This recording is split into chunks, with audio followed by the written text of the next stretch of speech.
got a watch here, guys, that I'm very intrigued by. And the reason I'm intrigued is because it's ridiculously light. It is wafer thin, it's got a fantastic movement, it literally 36 grams. There's nothing in this.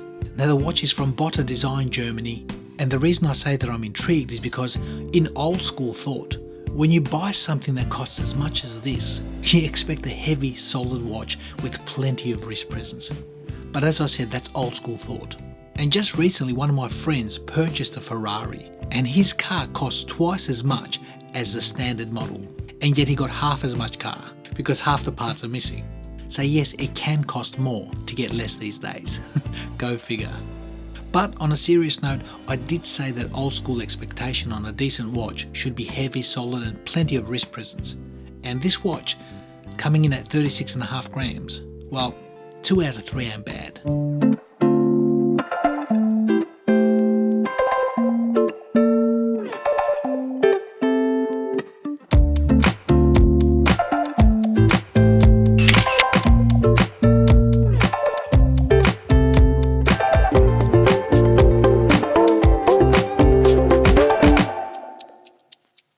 Now, I've always liked watches that offer a different perspective on how you read the time. I think that's what makes this hobby special and exciting.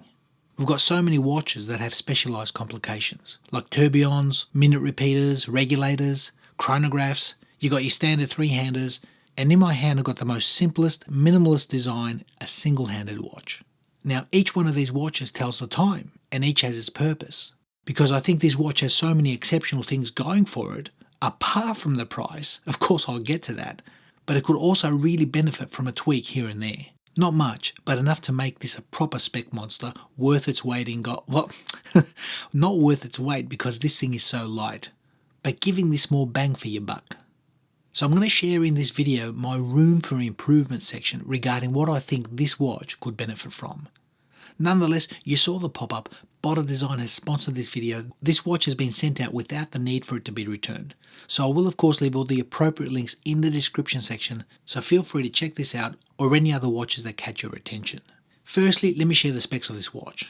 I measure a case diameter of 40mm and a lug-to-lug of around 38. That case height comes in at 10.7 and a lug width of 20. Now the crown is a 4.4mm signed push-pull crown. The watch offers 50 meters of water resistance, and the total weight of the watch is 36.5 grams. And on the supplied leather strap, it's 48. And even 48 is super light. And as you can see on the wrist, there's plenty of wrist presence. The thing that I like the most about this is that height.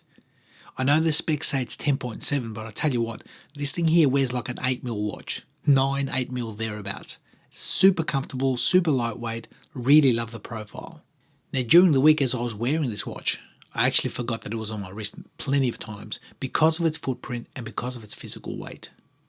Now as a single hander with a 24-hour dial, how does this watch work? Well, if you notice, you got 12 midday, you got 6 in the afternoon, 12 midnight, and you got 6 in the morning. Probably the easiest way to explain this is looking at their website. Because on their website, they've actually got a diagram showing day, night, and where the hours are. And that's pretty ingenious because they've included day on the top and nighttime on the bottom. So it's complete opposite thinking to what we're normally used to. 12 midnight is at the bottom of this watch. It took me a few days to get my head around that, but once you're used to it, the time reading's quite easy. Now if I turn the watch over, you can see there's an exhibition case back. And running this watch is an ETA 2893-2, Elaboré grade.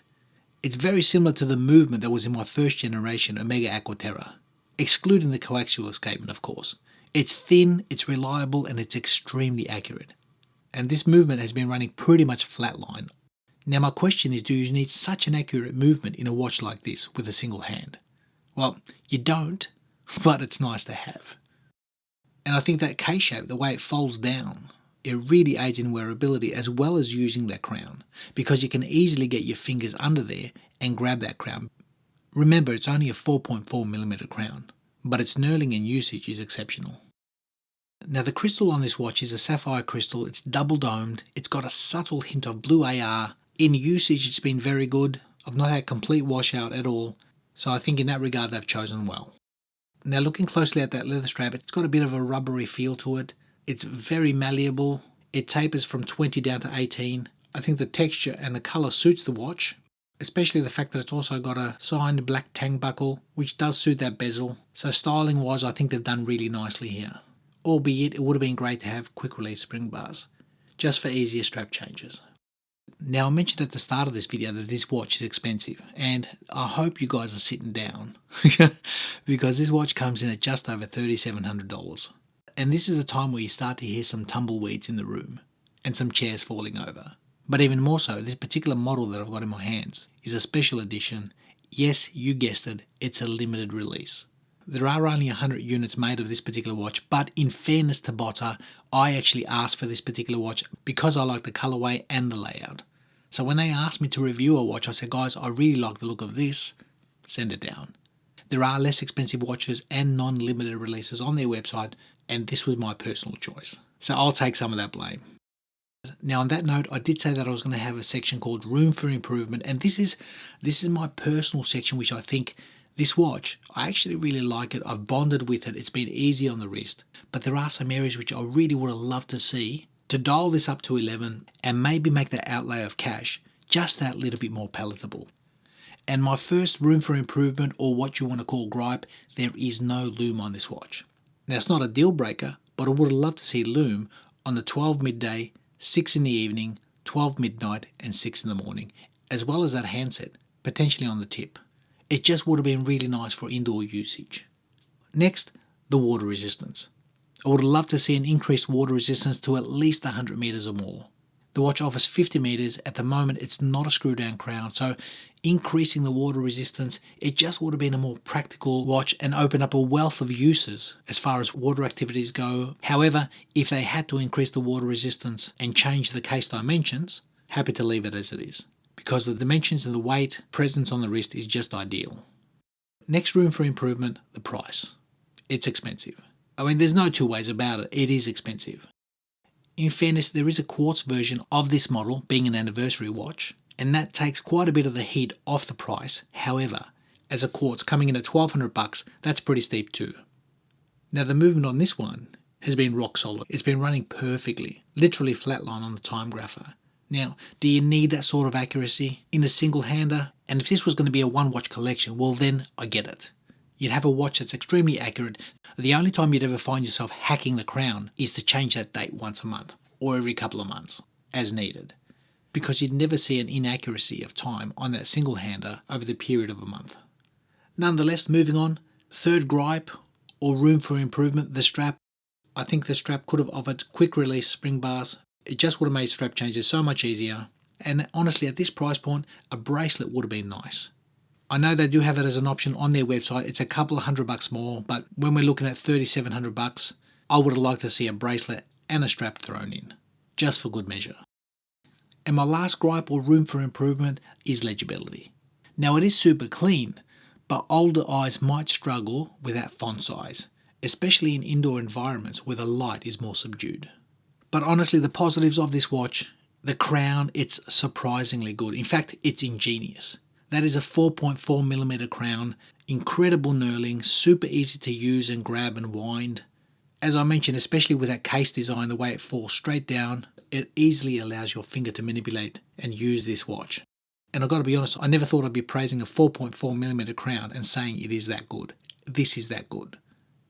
Next, the build quality has surprised me. I know it's titanium, it is built like a tank. It actually feels rock solid, guys. It really does. Even coming in at such a light weight of 48 grams with the strap, you can tell that it's built well. I'm just trying to share with you guys on how well built it actually feels, so maybe some of that money indeed is justified in the feedback I'm getting from this piece in the feel. It is an interesting piece, guys. It's well built, it's a nice design and layout. I think the key here is it's different, and different to the norm, that's always something to look forward to, especially when they get it right. And in this case, I think the color combination works. The idea is good. It is pricey. However, Botta Design being a German brand, it is established. It's been around for a while. So there are quite a bit of loyal followers that will pay that money for a watch like this, especially the fact that it's only limited to 100 pieces. It was good to get hands on with this Botta Design, completely different, especially with a 12 being on top and the midnight on the bottom.